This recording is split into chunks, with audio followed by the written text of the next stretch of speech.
এখানে কি বলেছে, নিচের কোন ভগ্নাংশটি বৃহত্তম। দেখো, বৃহত্তম নির্ণয় করার জন্য আগে ভগ্নাংশগুলোকে একটু ভালোভাবে লক্ষ্য করবে।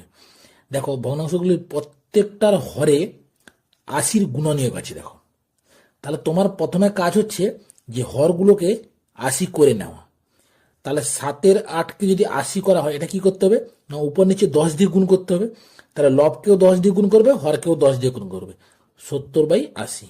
একই রকম করে এটাকে যদি তুমি যদি উপর নিচে কত দিয়ে গুণ করলে 80 হবে, এটাকে 5 দিয়ে গুণ করলে তাহলে হচ্ছে 65/80। আর এটাকে এটাকে 2 দিয়ে গুণ করলে 62/80। আর এটাকে 1 দিয়ে গুণ করলে তাহলে 63/80। দেখো, হরগুলো সব সেম হয়ে গেছে। তাহলে লবগুলো দেখো, এটা 70, এটা 65, এটা 62, এটা 63। তাহলে সব থেকে বড় কোনটা? 70/80। তাহলে 70/80 মানে কোনটা? 7-8 এটা। তাহলে অপশন এ হচ্ছে রাইট অ্যান্সার। যদি বুঝতে পেরেছো তাহলে এবার বলো নিচের কোন ভগ্নাংশটি ক্ষুদ্রতম হবে।